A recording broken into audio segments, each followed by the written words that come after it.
Hello,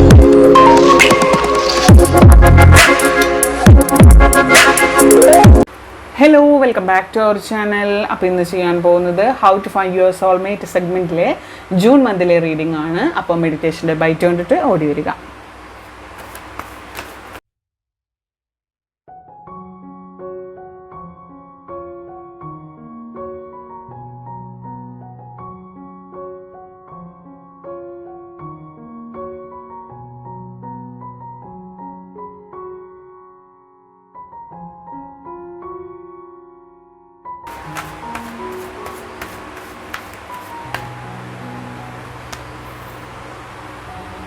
okay, ഇതെന്ന് പറയുന്നത് June മാസം ജനിച്ച വ്യക്തികൾക്ക് എങ്ങനെയുള്ള സോൾമേറ്റിനെ കിട്ടിയാലാണ് നന്നാവുക എന്നുള്ള വെറും ഒരു മോറലാണ്. അതായത് ഒരു മോറൽ ക്ലാസ് പോലെ നിങ്ങൾ എടുത്താൽ മതി. അതായത് ഒരു അഡ്വൈസ് പോലെ, ഇങ്ങനെയുള്ള ആളുകളെ കിട്ടിക്കഴിഞ്ഞാൽ ബെറ്റർ ആയിരിക്കും എന്നുള്ള ഒരു കൺസേൺ മാത്രം. അല്ലാതെ ഇങ്ങനെയുള്ളവരെ മാത്രമേ നിങ്ങൾ കെട്ടാവൂ എന്നൊന്നും ഒരാളും ഇവിടെ വാദിക്കുന്നില്ല. അപ്പം അങ്ങനെയുള്ള ആളുകളെ നിങ്ങൾ കൂടുതൽ പ്രിഫർ ചെയ്യുകയാണെങ്കിൽ, അല്ലെങ്കിൽ നിങ്ങൾക്ക് ഇപ്പോൾ ഒരാളെ കിട്ടിയിട്ടുണ്ടെങ്കിൽ അവരുടെ സ്വഭാവം വെച്ച് നോക്കുമ്പോൾ നിങ്ങൾക്ക് ബെറ്ററാണ്, ഇതുപോലെ തന്നെയാണെന്ന് തോന്നുകയാണെങ്കിൽ നിങ്ങൾ കമൻറ്റ് ചെയ്യുക. മനസ്സിലായി? അങ്ങനെയാണെങ്കിൽ മാത്രം നിങ്ങളുടെ ലൈഫിലേക്ക് നിങ്ങളത് സജസ്റ്റ് ചെയ്യുക.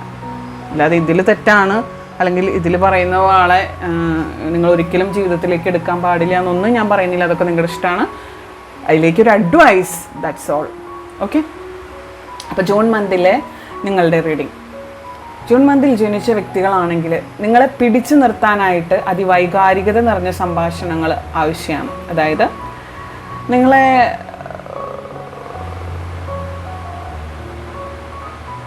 നിങ്ങൾ ജീവിതത്തിൽ ഭയങ്കര ധൈര്യശാലികളാണ്, ഭയങ്കര ധൈര്യത്തോടു കൂടി എല്ലാ കാര്യങ്ങളും നേരിടാൻ കഴിവുള്ള വ്യക്തികളാണെങ്കിൽ കൂടെയും ഏത് അപകട സാധ്യതയും തരണം ചെയ്യാനൊക്കെ കഴിവുള്ളവരാണ്. പക്ഷേ നിങ്ങളെ പിടിച്ചു നിർത്താനും നിങ്ങളെ താങ്ങി നിർത്താനും നല്ല രീതിയിലാണ് നിനക്ക് ഞാൻ കൂടെയുണ്ട്, അല്ലെങ്കിൽ ഇതങ്ങനെ ചെയ്താൽ മതി, ഇതിങ്ങനെ ചെയ്താൽ മതി. ഇപ്പോൾ ഒരാൾ നമ്മുടെ കൂടെ, ഇപ്പോൾ ചിലർക്ക് ഇത് പറയുമ്പോൾ മനസ്സിലാവും.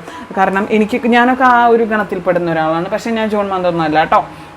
പക്ഷേ ഒരാൾ, ഞാൻ പറഞ്ഞുതരാണ് എക്സാമ്പിൾ. ഇപ്പോൾ ഒരാളിങ്ങനെ ഇപ്പം എന്നോട് ഒരാൾ പറയണ്ടി അങ്ങനെ ചെയ്താൽ മതി, ഇങ്ങനെ ചെയ്താൽ മതി, നീ ഇങ്ങനെ പോവുക, വളരെ ആത്മാർത്ഥമായിട്ടിട്ടാ, അല്ലാതെ അവിടെ എവിടെയും തട്ടാതെ പറയുന്നതല്ല, നീ ഇങ്ങനെ ചെയ്യുക, അല്ലാതെ വേറെ ഒന്നും നീ ഇതിൽ നോക്കണ്ട, ഇങ്ങനെ ചെയ്തിട്ട് വരുന്നത് വരട്ടെ. അങ്ങനെയൊക്കെ നമുക്ക് സ്ട്രോങ് ആയിട്ട് ഒരു അഭിപ്രായം പറഞ്ഞു തരാനും സംഭാഷണത്തിലൂടെ, ഇങ്ങനെ കെട്ടിപ്പിടിച്ച് ഉമ്മ തന്നിട്ടൊന്നുമല്ല, സംഭാഷണത്തിലൂടെ വളരെ സ്ട്രോങ് ആയിട്ട് നമ്മളെ എൻകറേജ് ചെയ്യാനും കഴിവുള്ള ഒരാളായിരിക്കണം നിങ്ങളുടെ പാർട്ട്ണർ എന്ന് പറയുന്നത്. കാരണം അങ്ങനെയുള്ള സംഭാഷണങ്ങൾ നിങ്ങൾക്ക് ആവശ്യമാണ്. അതുകൊണ്ട് തന്നെ നിങ്ങളുടെ സോൾമേറ്റ് കൂടുതൽ കരുതലോടുകൂടി സംഭാഷണത്തിൽ മികച്ചമായിട്ട് വെല്ലുവിളികൾ ഏറ്റെടുക്കാൻ ഭയപ്പെടാത്തതുമായ ഒരാളായിരിക്കേണ്ടത് പ്രധാനമാണ്. അതായത് ഞാൻ പറഞ്ഞു എന്താ വെച്ചാൽ, എന്ത് വെല്ലുവിളി വന്നാലും സംസാരിച്ച് ഭയപ്പെടാതെ നിങ്ങളെ എൻകറേജ് ചെയ്യാനായിട്ട് കഴിവുള്ള ഒരു വ്യക്തിയായിരിക്കണം നിങ്ങളുടെ സോൾമേറ്റ് എന്ന് പറയുന്നത്. ഏത് സാഹചര്യത്തിലും അവർ നിങ്ങളുടെ കൈകൾ മുറുകെ പിടിച്ച് നിങ്ങളുടെ കൂടെ ഉണ്ടാവും. സംഭാഷണത്തിലൂടെ നിങ്ങളെ ബെറ്റർ ആക്കി എടുക്കാൻ അവർക്ക് പറ്റും എന്നുള്ളതാണ് സത്യം. അപ്പോൾ ഇതിൽ പോസിറ്റീവായിട്ടുള്ള എല്ലാ കാര്യങ്ങളും ലൈഫിലേക്ക് അട്രാക്ട് ചെയ്യുന്നു എന്ന് പറയുക. കമൻറ്റ് ചെയ്യുക, നിങ്ങളുടെ വ്യക്തിയുടെയും പേര് കമൻറ്റ് ചെയ്യുക. ആൻഡ് നമ്മുടെ 3 ചാനലിൽ ഡിവൈഡ് ചെയ്തിട്ടാണ് മന്ത് റീഡിങ് ഇടുന്നത്.